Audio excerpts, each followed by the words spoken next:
today's dish lunch for our lunch. Magluluto ako ng 3 types na steam egg. Normal egg, the salted egg, and then the preserved egg.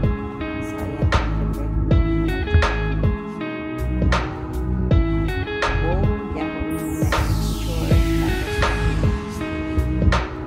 Dish. So, let's go.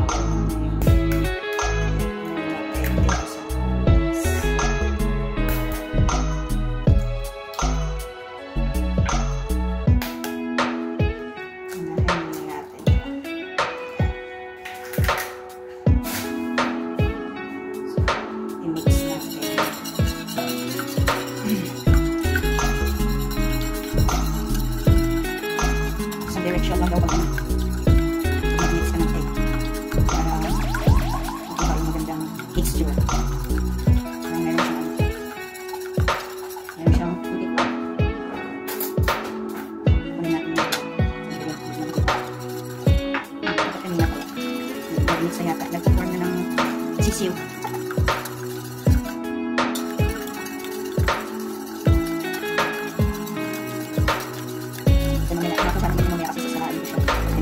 Sa steaming plate.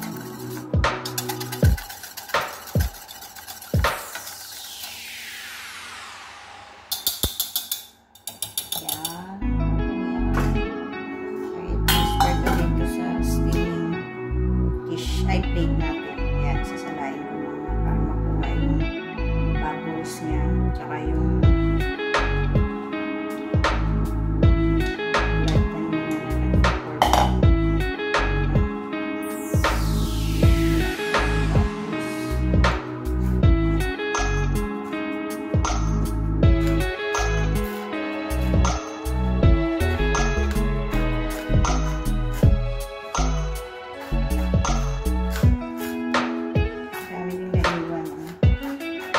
space ko na lang dyan.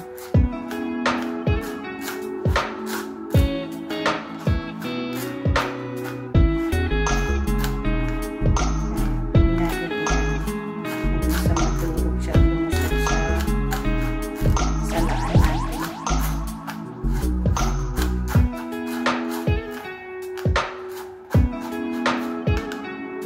Ayan siguro. Then, ilagay ko yung 200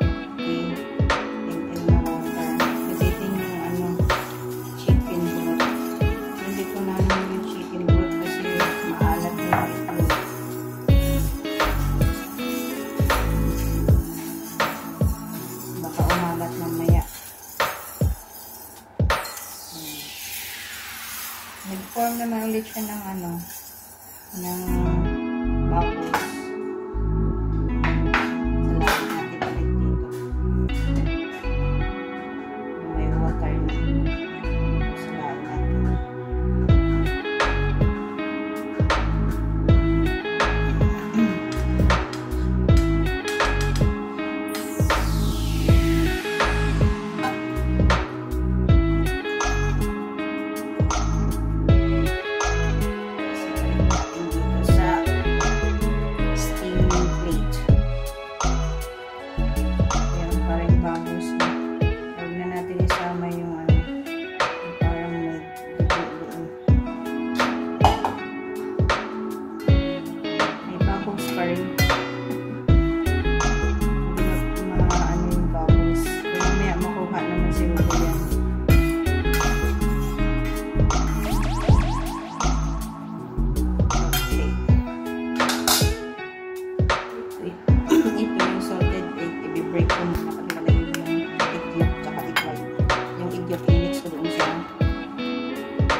Ito, yung egg white, ihalo ko dito sa mixture natin na ordinary egg.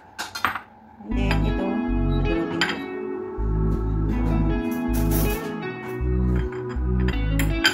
Ako ihalo dun sa mixture. Matigas ito eh.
natin ng aluminum foil, guys.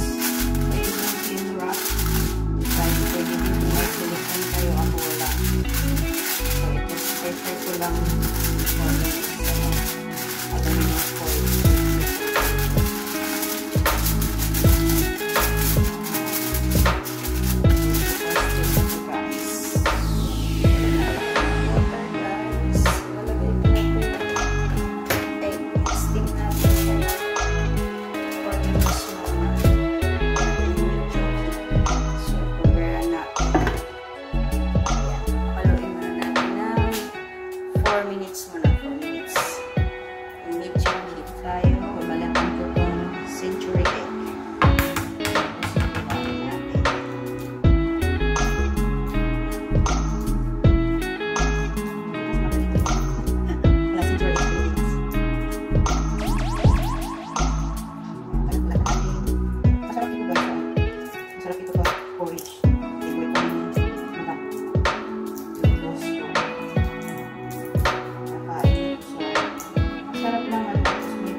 Tatlo.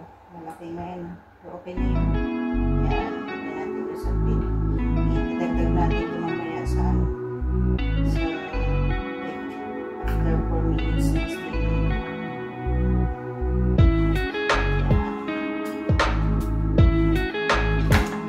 Ayan guys, ang century egg. Yan. Ito na yung guys. Ano na natin? Serve egg.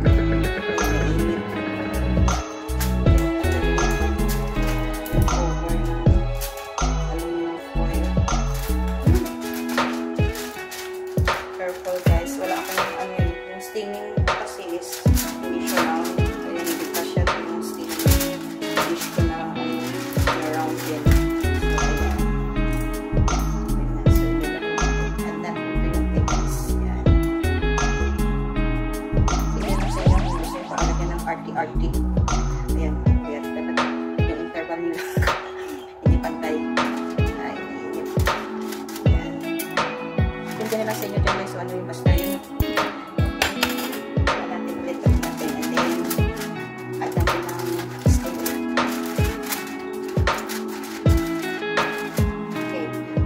Another 2 minutes steam in medium heat. Okay, yan. 2 minutes. Kita ba lang 2 minutes? So na guys, after 2 minutes, check natin yung ating stem cake. Wow! Okay. Perfect.